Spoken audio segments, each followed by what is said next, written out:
It's a complex field of contradictions and paradoxes that you can exploit. The influence of poetry is never summarized by a few words. It seeps into its very foundation.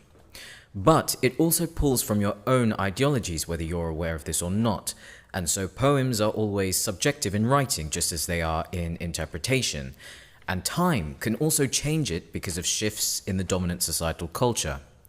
Now, when these contradictions occur, in theory, you need to understand the breadth of obvious persuasion versus rooted ideology. So, the next poem I would like you to analyze is If by Rudyard Kipling. It's already uploaded onto Moodle, so give it a read. I want you to write down your initial interpretation and then ask a friend for their interpretation and bring the results with you next week to see if they differ and why. Okay, that'll be all. Oh, could you stay behind to help for a moment? I need another pair of hands to take these to my office. How's your studies going so far?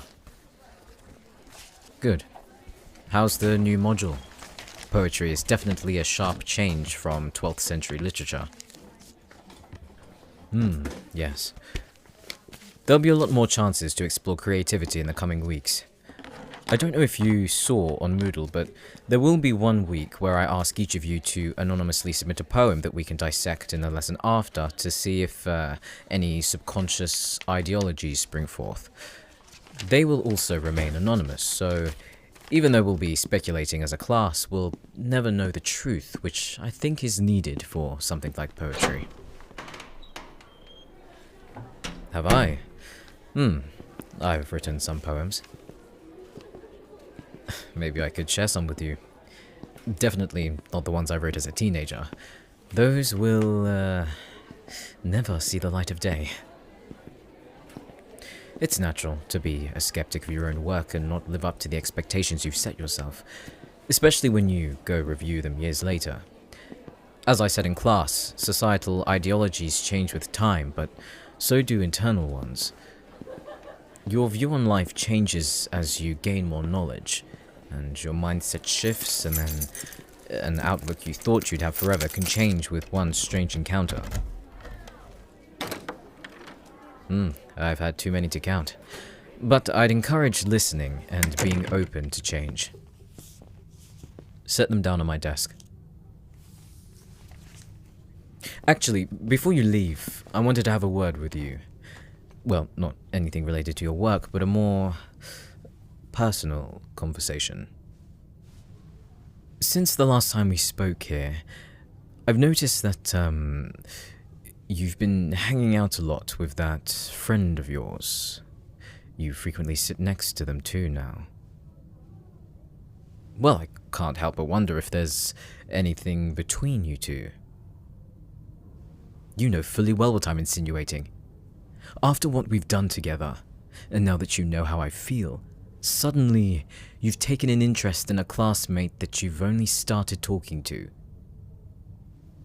I'm observant, and you know I am. So, is there anything you want to tell me?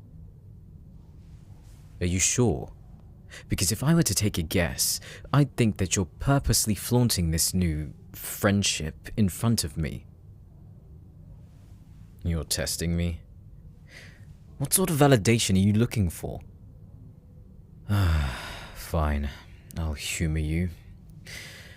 It started a couple of weeks ago. They had an interest in you before that, and I saw. Obviously, you noticed too.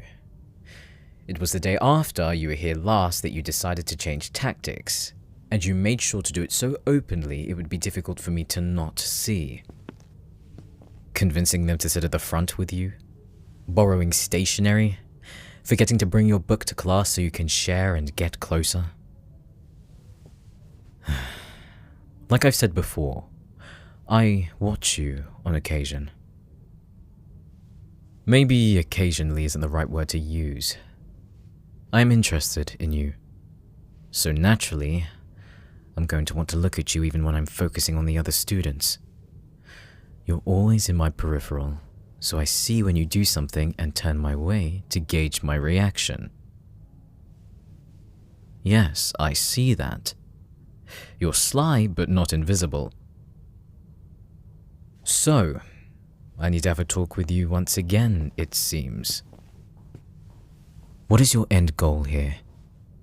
What do you really want from me? If you're leading on someone just to get my attention, that's a little problematic, isn't it? Or are you just having fun? How do I know you're not doing the same to me and just seeing where the chips fall? Ah, so you do like me. But I think you should let your friend know that you have no intention of building a relationship with them. It'll only prove to hurt them further down the road once they realize what you've been doing. You know exactly what. You say you like me.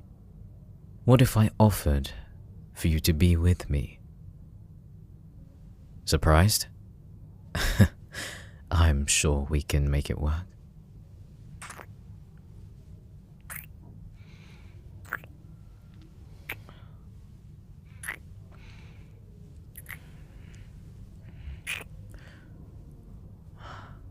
I think about it all the time.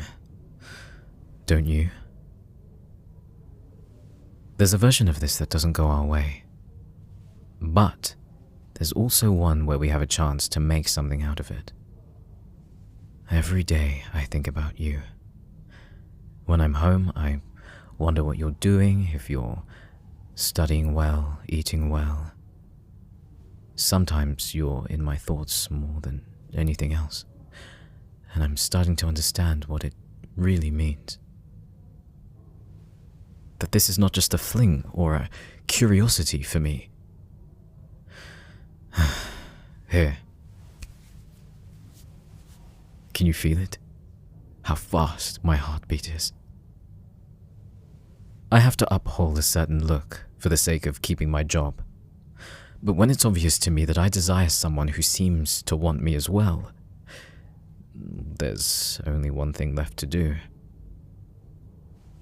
Yes, people will talk. I am your professor. You are my student. It's not unheard of for relationships to occur in universities. And if I'm correct, I'm only a couple of years older than you. So, with all that said, what do you really want?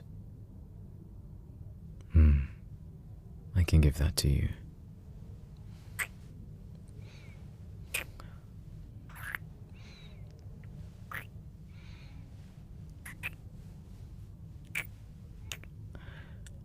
But you need to break it off with your friend.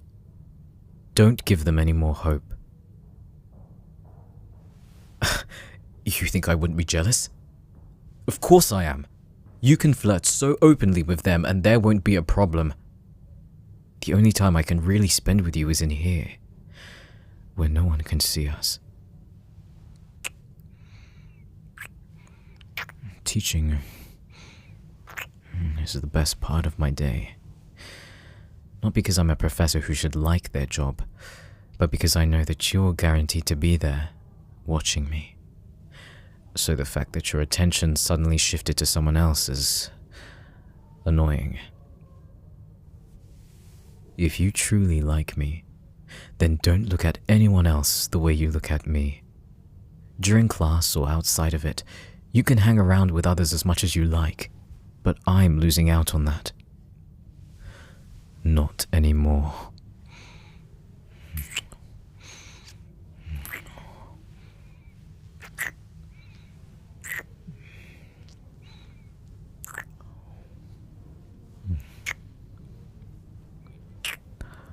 So say it to me.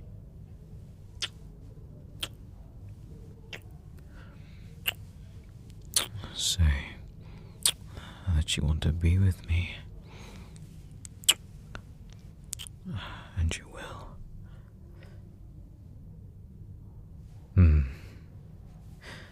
Good answer.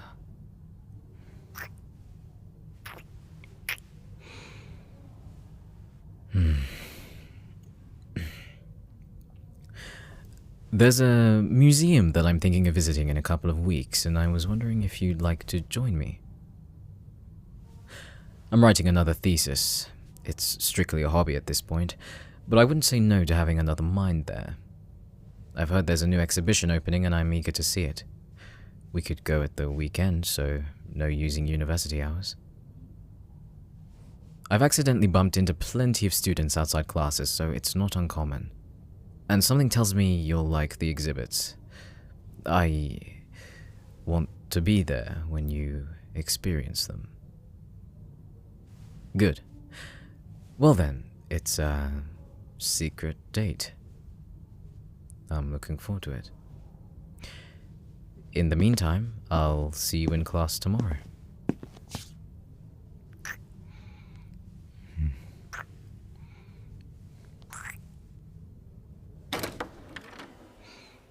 Make sure to bring your books this time.